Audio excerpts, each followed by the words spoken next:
අද අරන් ආවේ අම්මයි මයිපර්ලි එකතු වෙලා කොණ්ඩ කැවුම් හදපු වීඩියෝ එක.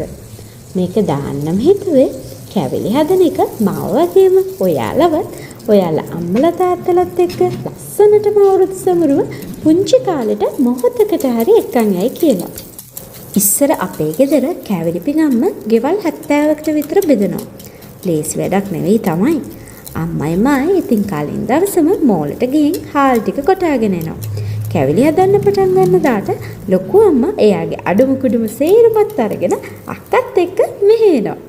අම්මයි ලොකු අම්මයි තරගෙට කැවිලි හදනකම් අක්කයි මායි තමයි ඉතින් සයිඩ් සපෝට් කරන්නේ.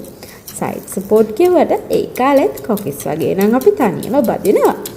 එදාට ලිප ගාව රස්නෙට වරද්ද දෙන්න කූල් ඔරෙන්ජ් බාර්ලි බෝතලයක වරදින්නේ නැහැ. ඒ මායි ලොකු අම්මයි ආසම જાතිය.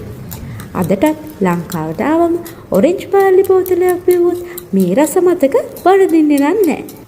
ඒ විතරක් නෙවෙයි කැවුම් බදින දවසට අපේ සීයා ඊකිවි තාත්තගේ තාත්තා ඉන්නේ අමුතුම ප්‍රබෝධකි. වෙන මොකටවත් නෙවෙයි ඉතින් ඕනෝනුවේ කැවුම් ගන්න. මා කියලා වැඩි වෙනසකුත් නැහැ. ඉතින් අම්මා අපිට ප්ලේන් දීක ඕනෝනුවේ හදලා දෙනවා. ඕනෝනු කැවුම් රස විඳින්න. ඉතින් මේ පුංචි කාලේ මතක තාමත් මාව අප්‍රේල් මාසෙ වෙද්දි ලංකාවටම තල්ලු කරනවා. ඔව් ඇත්තටම අවුරුදු තියෙන්නේ අම්මගේ වැළඳ ගැනීම ඇතුලේ. තාත්තගේ අහිංසක හිනාව ඇතුලේ.